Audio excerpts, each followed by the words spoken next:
Hi everyone, in this video I'm going to show you what issues you may come across when working with the scanner. So I've got a program that is composed of the main method, which the object of the scanner is created in, and I've also got two other methods that are working or called from the main method. Now the major issue that could be caused is when you are working with the methods of the scanner, such as nextInteger or nextDouble or even nextFloat. These could all cause the same issue, and I'm going to run the program and I'll show you what I mean. So I've got a little menu asking if I wanted to enter a number or a string. Now when I'm entering a number, so for example 12, sorry, I should have typed 1. So if I type 12, it's fine, and if I type another number like 13, it's also fine. But the problem comes is when I've written a number like this, and then now is when I put in a string.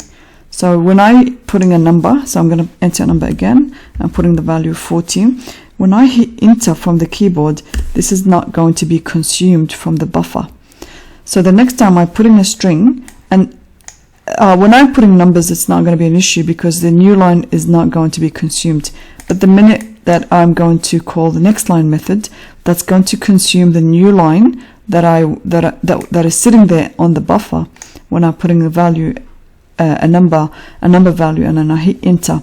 So the next time we call nextLine, that's going to consume the new line, which also means I cannot type in a string because it took the new line as a string. So you'll see what I'll show you what I mean. So right now I wasn't able to enter any string value because it had consumed the new line that came from the first entry, which was a number.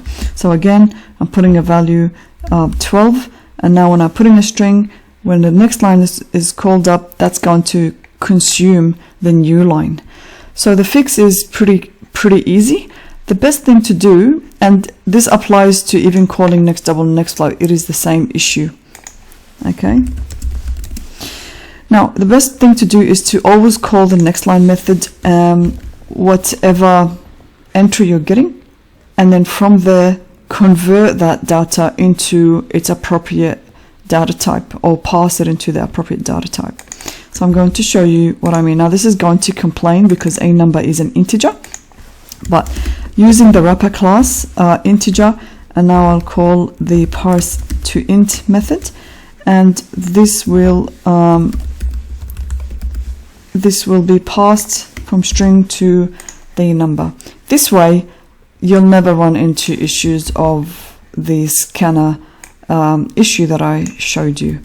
Okay, so anywhere that I have a nextInt, avoid working with nextInteger unless your program is only working with numbers, then it's fine. But the minute you are mixing up between nextInteger and nextLine, you're going to have an issue, because with the nextInteger, nextDouble, and nextFloat, the new line is never consumed and it stays on the buffer until a nextLine method comes then and consumes that new line, which also means that any entry is lost.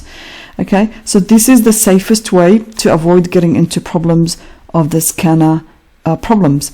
Always take the entry as a string and then pass it into its appropriate data type. So I'm going to now show you how this is going to be working as expected. So 12, and now I'm putting now I'm able to enter a string, so I can say okay, that should be like a my message should change, but I could now put in a letter.